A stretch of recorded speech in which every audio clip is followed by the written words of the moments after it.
Frenchie, what's up, man? How you doing? I'm loving the pictures. Thanks, brother. Yeah, I'm off this week, but you know what? Nothing stops when it comes to Big Brother. You know what I'm saying? Absolutely. Man, Absolutely. you came out swinging on BB23, brother. Oh, absolutely. Like I was tired of like the first 4 weeks being so like I don't want to say boring, but they're normally boring. And I was like, you know what? I'm gonna give these people something that they never forget. Boom, there you go. And you got it. It was I at the mean, detriment of my game, but you got some entertainment week one. you're definitely going down as one of the most memorable players ever. So if you were out to do that, you did that. So that's good. All right, definitely. Probably not going down the way I wanted to go down, memory wise. But hey, like I said, I came in swinging, and I refused to have a boring start to the season and a normal start to the season. And if it was at the detriment of my game, then so be it. If I could create a future change, then hey, I'm all for it. In the end, that's what's important. You came in there, you talked to everyone, you made an alliance, broke up that alliance. I mean, Slaughterhouse imploded. What the heck happened, man? And you're watching it happen in real time in the Yeah. house going, okay, here's how it's going down, I guess. Yeah, the slaughterhouse was formed originally with two people I trusted, and the rest I didn't trust them as far as I could throw them. Yeah. All right. So the best way to do that for me and to learn how they work, so I could figure out how to get them out, was to bring them close. Yeah. And if I could figure them out that way, then I could pick them off one by one. Hence the name Slaughterhouse. Right. They were all in the slaughterhouse, and they were just ready to get picked off one by one. But I had to learn them in order to do that. So that alliance from the get-go was going to implode anyway, because that's the whole premise of what I originally thought of with Slaughterhouse.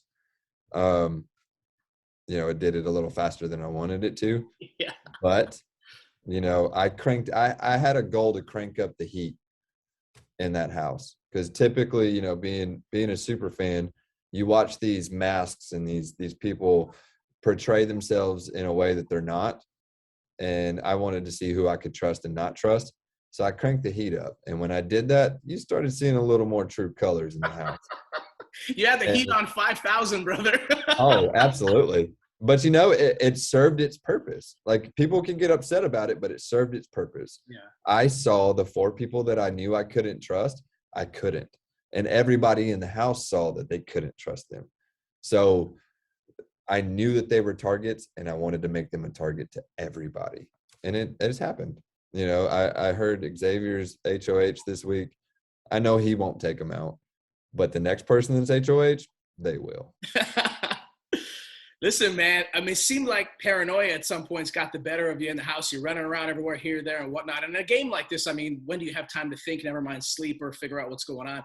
Well, we need to know, man, in the real world, does Frenchie have like a chill switch that you can kind of, jump to relax mode? Or is this honestly you every day? Honestly, what you saw in the game is a complete opposite. Like, I am normally so relaxed and like very clear-headed, but I'm the type of person where I work best when my back's against the wall. So when I cranked that heat up, I was thinking super like ahead of time. And that first week was so important to me that I honestly didn't think past that. And my end goal was to get a meathead out. I didn't care how I had to get there. I was getting there. Yeah. And, it came at the detriment of my game. Like, I told somebody it was like a wrecking ball. I sent this way week one. And right at the end of week one, it came back at the expense of my game. And would I change any of it? No, because the meathead went home first. And it's one of the second time in Big Brother history that a meathead went home first. So I'm completely happy with the way that came out, and I would do it all over again if I could have that same outcome. Now you're in the house, you're split into teams. And, once you guys enter the house, you think things would have gone differently if you had been on a different team? Did you go through that scenario going, man, if I was with this person here or that? I mean, what would have happened, do you think? I enjoyed my team. I picked them each for a reason. And they each had amazing qualities to bring. And it worked out perfect because we worked so well together in that first HOH. And it just solidified that I made the right decision. So honestly, did I think, oh, well, what if I was with this person or this person? But then it came back to, I don't care. I love my team no matter what. And that's why, like, I threw that. I knew something was going to be up with that uh, wild card competition, because I knew they were going to make people safe the first week. They're not going to do that 2 times in a row. This is Big Brother. You and I both know that. And I started getting an eerie feeling. So I look in the camera and I'm like, I'm trying to throw it, and then paint just all over me, and I'm like, dadgummit. And so I was trying to stay clean that whole competition, but it didn't last long. I got painted pretty quick. But it's one of them things that I wouldn't change any of it. You got Derek F2 with the sole vote to keep you, and you looked like you knew it was going to pan out that way. So I need to know, like, did you make sure that everything was cool with all the house guests before you exited the house?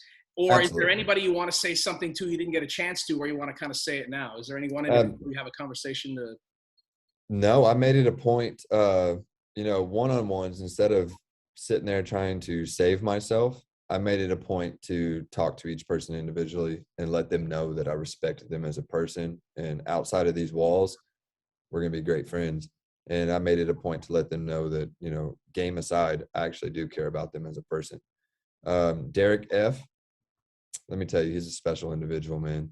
He will hold a special place in my heart forever. He's amazing. Like, we get along good. Like, it's a great thing. And I loved seeing that bloom. And I wish it could have bloomed for the rest of the summer, because we have a friendship already 2 weeks in like this. There's no telling what could have happened, 3 months in. I mean, some of the genuine connections witnessed, like just us watching it, going, these are real people that don't know each other from all these different walks of life, and they're really getting along to the point where they're like, hey, let's talk to you about this, and don't worry about that. And I mean, seeing that is really cool to see, especially in this day and age where people are actually taking the time not to just talk game, but talk heart to hearts too. Absolutely. I had talks with Tiffany. I had talks with Derek F. On subjects that had nothing to do with Big Brother. Ozza, subjects that had nothing to do with Big Brother. It's amazing, because we do come from different walks of life and we have different life experiences.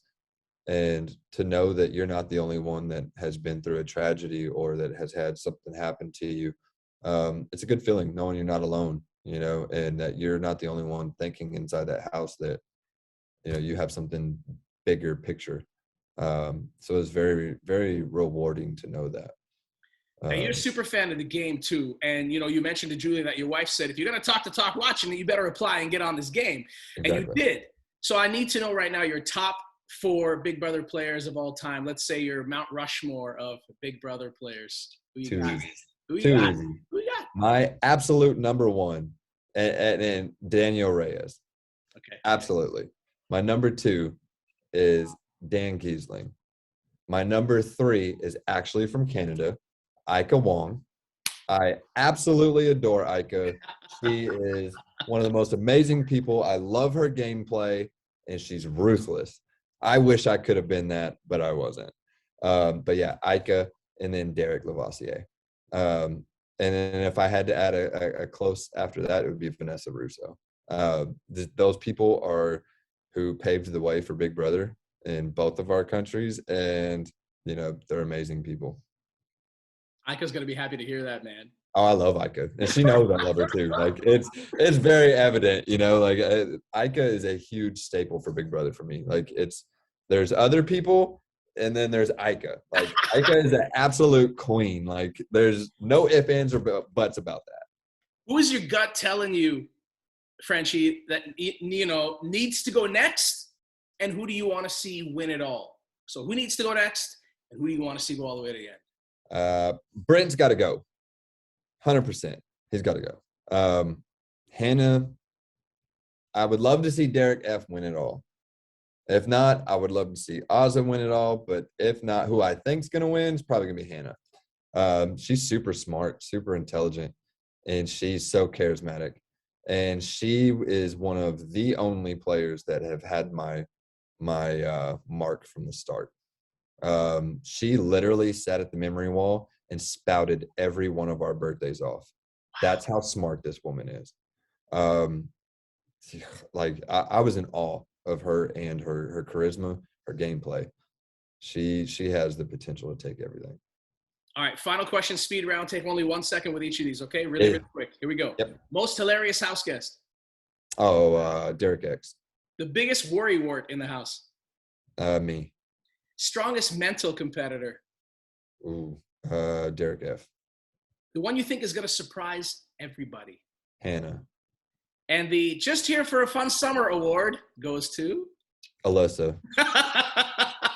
Alyssa. Frenchie, thank you so much for chatting, man. You're going to go down in history as one of the dudes that we'll never forget on the show. Again, congrats for getting on the show and doing what you did, man. Props. Thank you. I appreciate it. Take care, buddy. Have a blessed day.